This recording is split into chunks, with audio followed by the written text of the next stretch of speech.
In the Country of the Blind asks a straightforward question. As the author, Michael Flynn, writes in the preface to the book, what if there really were a secret conspiracy running things behind the scenes, and they were incompetent? Which describes the global order we have, but this book goes much further than that. The story begins with a prologue lamenting the Civil War, an event that, according to their projections, shouldn't have happened. Douglas should have won. He knew how to make deals. He could have ended slavery and made the South love him for it. Popular sovereignty and the Homestead Act, that would have done it. I have my doubts about that, but I'll kick the Civil War hornet's nest again some other time. This one is sort of like an Asimov book in that it's really about ideas. The characters and narratives are vehicles to convey those ideas. The story's narrative hook is found by Sarah, a real estate developer who, while inspecting properties in a neighborhood ripe for gentrification, stumbles into a curious little mystery that leads her deep into a conspiracy to manipulate social development by a cabal that can mathematically predict the course of history. There's some obvious foundation parallels here, and it's through that lens that I read this story, at least in part. In this instance, the organization making use of this psychohistory, cliodynamics, whatever we want to call it, is the Babbage Society. Charles Babbage was an English mathematician who in the 1820s and 30s designed a series of mechanical computers, culminating in a design for an analytical engine that would have been a programmable mechanical computer. In this story, the Babbage Society built such machines to perform the complex calculations of their historical modeling. They then nudge events towards socially desirable outcomes, as determined by them. But the Babbage Society had some internal disputes and split, what they refer to as the Comstock dilemma, after the man that first calculated it. The people of the Babbage Society, even though they can model, predict, and influence historical forces, are not immune to those same forces.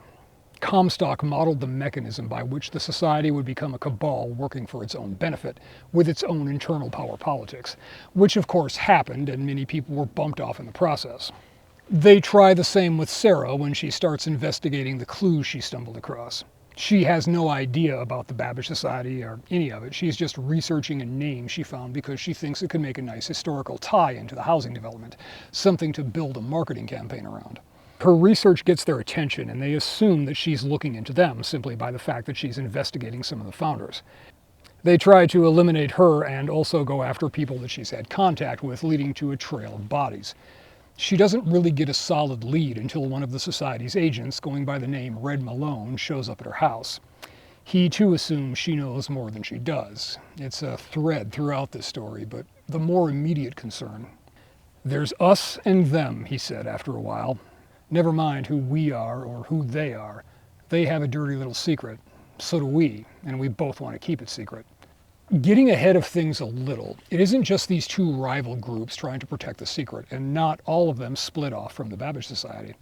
Because when you have people working with the same collective body of knowledge, some of them are going to come to the same conclusions, which is something that I think needs to be given more consideration in everything from patent law to university research, but that's another topic. In this story, it results in multiple organizations trying to direct historical forces, all interfering with each other and all trying to protect the big secret they're certain only they possess. It gets farcical after a while, and rightly so. Every action has a cascade of unintended consequences the other factions didn't see coming because none of their modeling accounts for interference by counterparts of themselves. And through all of this, the book riffs on a wide range of topics, and of course, being written at the very start of the internet era, it's an artifact itself, making guesses about where it's going that aren't quite right. It's not always believable. For example, Sarah is able to hack into secure databases and code a virus capable of searching them and selectively leaking key documents because she took a few classes. How many seminars and classes have you taken in the few years we've known each other? Realty law, creative writing, a dozen programming classes. I think the hacking was the most fun. I don't know, I've lost count. Sarah's multidisciplinary hypercompetence strains credulity, but strict plausibility isn't the point. It's a book about an idea. It's about how complex dynamic systems behave and how attempts to model them can never fully capture the complexity and randomness. And you know what's funny? No, what? If they had left me alone, I would have never stumbled onto their dirty little secret. Sarah and Red have several discussions about what the society and its rivals are doing. One key point that Red articulates is that if you are going to attempt to quantize historical processes, you need to be strictly analytical. Ideology doesn't matter. Intention doesn't matter. Only outcomes. Evaluate the action, not the actors. That is, the results, not the intentions. This is something that really needs to be given more consideration in the political space, not just in terms of looking at results. For example, from an empirical standpoint, Marxist socialism is the most discredited policy framework of modern times, as judged by its own metrics applied to its own implementation. But it's not just a question of whether something is good or bad policy. There are always multiple facets to it, second and third order effects independent of intention. You see, every action has unintended spin-offs. For example, the liberation of educated white suburban females meant unemployment for uneducated black urban males. And it doesn't matter that that wasn't anyone's intention. After all, proponents of defense spending never intended to hand the consumer electronics market over to the Japanese either. But that's what happened when the cream of our engineering talent was lured into armaments and aerospace. Every engineer working on better bombs was an engineer not working on better TVs or stereos. So what's your point, she asked coldly, that women's lib was bad, that defense spending should have been cut? Red waved his hand and made a sound of contempt.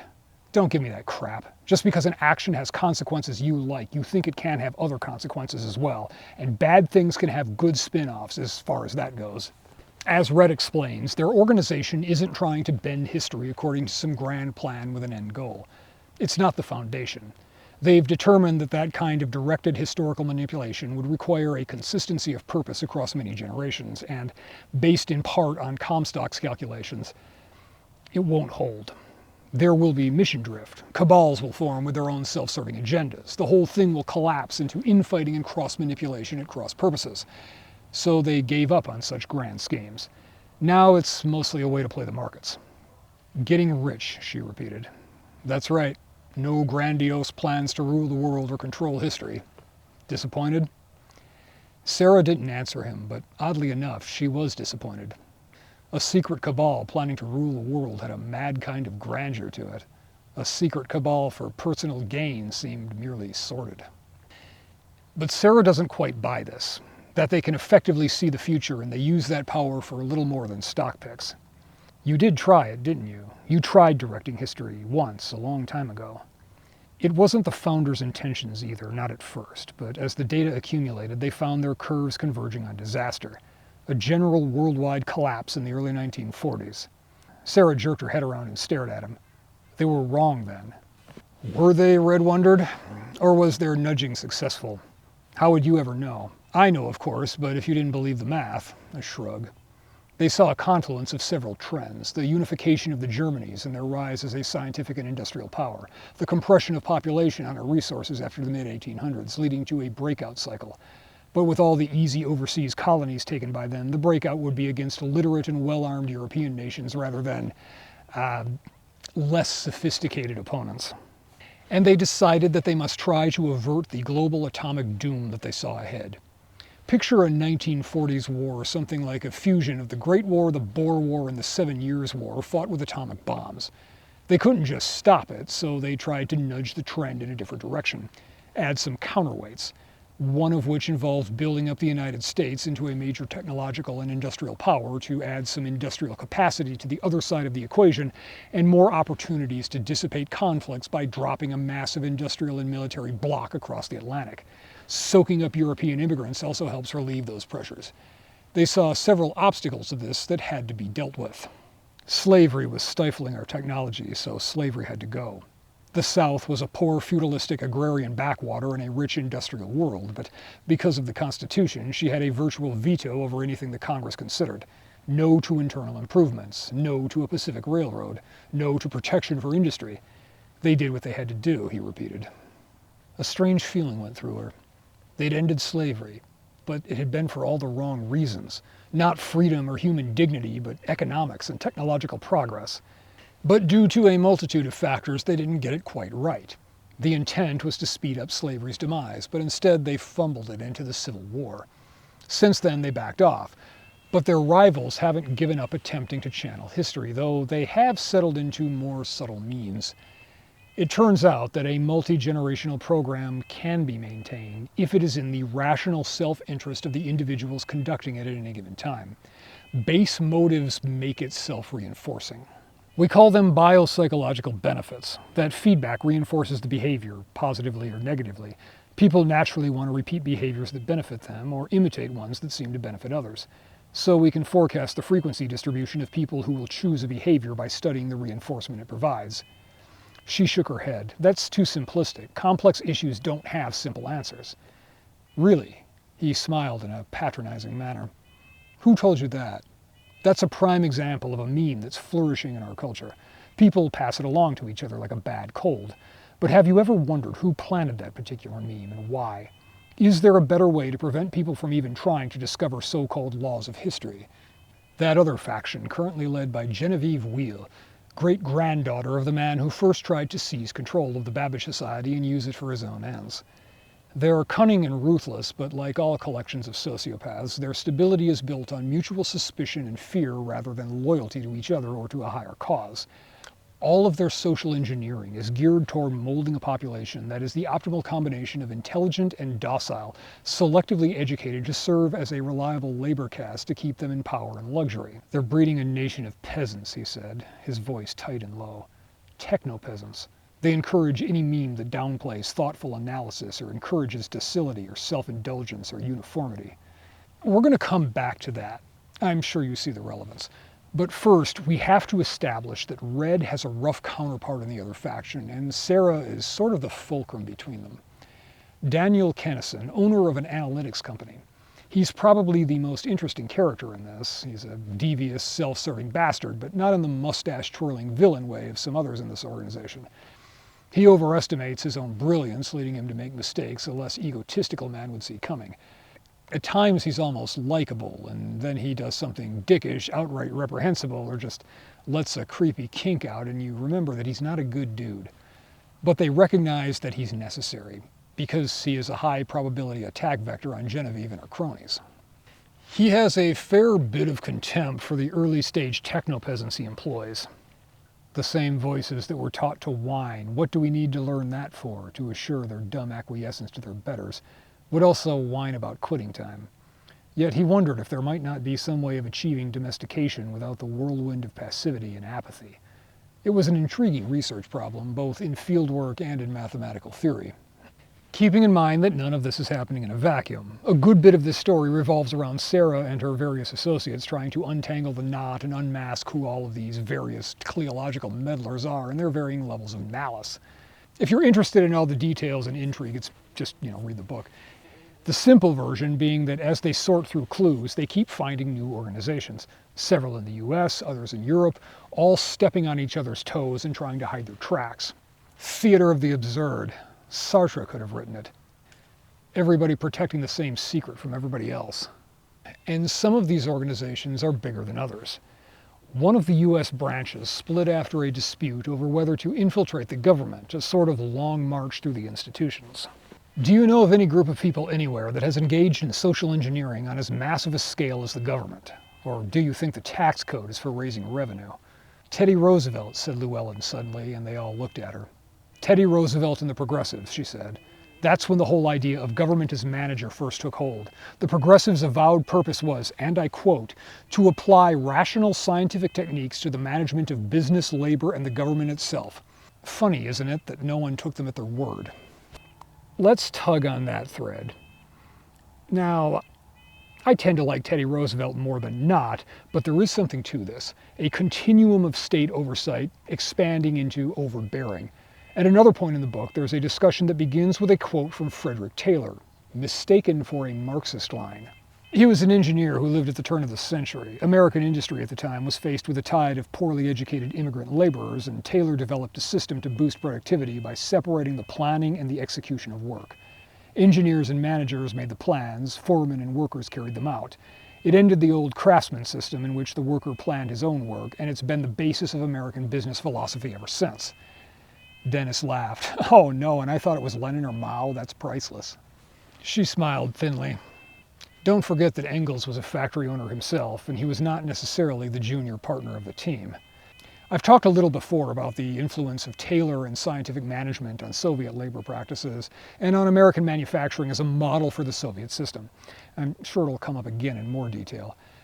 This book explicitly makes the connection more concisely than I generally see in historical or political writings actually looking at the real events. Socialism, after all, is simply the culmination of capitalism, the pinnacle, if that's the right word, of what I like to call the managed society. If you want to see Lenin's state in embryo, study Henry Ford's company. His sociological department inspectors could barge in unannounced on employees in their homes and question them on their marriages, their finances, their private lives. And Harry Bennett's outside squads were just small-time brown shirts. Oh, certainly both Ford and Lenin had the best of intentions to improve the lot of the common man, but the management system they developed. I'm tempted to go into a long digression into the Ford service department under Harry Bennett, which, despite sounding like the guys that change your oil, were essentially the Ford Motor Company's secret police. Consider also that the company engaged in several activities we think of as pertaining to nation-states. Ford entered into a trade agreement with the Soviet Union. Directly, the United States did not recognize the USSR at that time. Ford negotiated the deal directly with a foreign power. Ford also engaged in warfare of a sort. The Battle of the Overpass and the Ford Hunger March, for example, where Union organizers were put down by armed thugs under the direction of Bennett, in the latter case with machine guns. The Ford Service Department, FSD, just sounds like secret police. Point being that in practice there is much more gradation between corporations and government, between big business and socialists than rigid ideology allows for. So back to that technopeasant thing. There are several trends in our world that point in this general direction. Part of it is obvious. The whole tech bro oligarchy, surveillance state, public-private partnership web. The funneling of wealth upward, locking the working class into a permanent renter status. But we also have, or at the very least many fear we have, a decline of literacy, of critical thinking, and educational standards. A shrinking of attention spans and cognitive bandwidth, for lack of a better term. Anecdotally, I've seen evidence of that, and there have been some formal studies, for example, the one where a bunch of English majors struggled to make sense of the first few paragraphs of Charles Dickens' Bleak House.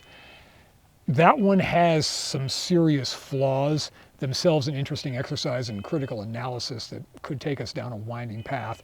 For now, I'll just link it in the description if I can find a non-paywalled version of the article. Most recently, there are concerns that AI is accelerating the trend of externalizing cognition. More and more people turn to Claude or Grok for answers or information, blindly use it for the task at hand, and then forget. On the one hand, this is just continuing a long trend of offloading mental tasks. The advent of written language let us externalize memory to some extent. Google, even more so. AI tools could shift that from memory, data retrieval, into the analysis side. Decision-making. Flynn seems to have seen this coming to some extent and worked it into the story as a mechanism for a corrupt ruling cabal to keep the masses docile, make them dependent on external sources for information, and do their thinking for them, whether by malicious intent or just a side effect of technological advance and crony capitalism. The technopeasant is becoming a real thing. Old man shouts about the kids not reading anymore and the post-literate collapse. Fair. But my point being that slaves say yes while free people ask why. Consider what our current social structures incentivize and facilitate. Now, taken in light of everything that we've looked into so far, In the Country of the Blind has a lot of criticism for social engineering and big idea social theories. But it's not a big L libertarian screed either. No, keep your hands off other people's lives. Ah, laissez-faire. You're like businessmen or environmentalists. You've got the human should not interfere with the system meme. She did not care for the way he phrased it. He made it sound as if her beliefs were only things that she had caught from others, like a disease. Deliberate interference by humans is unnatural, she said. It upsets the economic or ecological balance. History should run free like a wild river. He laughed. He threw back his head and roared and slapped his knee. What's so funny, she asked suspiciously. That people like you think human behavior is unnatural. Just what do you think history is, Miss Beaumont? It's nothing but human intervention. People are constantly trying to change history or keep it from changing. Napoleon, Jesus Christ, Dr. King, all of them had a vision of the future and tried to arrange things so it would come about. Why, you yourself are doing the very thing you condemn us for. The story is an engaging mystery following Sarah as she unravels the increasingly complex and absurd web of conspiracies. But what I found most enjoyable was its examination of power structures and their inherent tendency toward corruption. Not only does power corrupt, but power attracts the corrupt. The more power is concentrated, the more sociopathic narcissists will flock to it like flies on dog shit. Ideology is almost incidental. Power-hungry ghouls will seize control of a liberal democracy as readily as a dictatorship. It just might take them a bit longer. And while many stories assume this, this one walks us through the process, partly through teasing out background on the Babbage Society and its counterparts, but also by giving its Cliology enough statistical method, enough theoretical framework, to make it seem like maybe something like it could actually work. It makes us entertain the idea that maybe history can be predicted, and better still, directed, and that human societies can be shaped to fit our idea of better. And then you stop, not because it's just a novel and it doesn't actually give us all the math, but because that's exactly the trap all the villains fell into. I know what's best and I'm going to make sure people follow the right path. Not for my benefit, oh no, this is for the greater good. And once you settle into that line of thinking, a field of shallow graves is easy to overlook when the grass grows greener over them.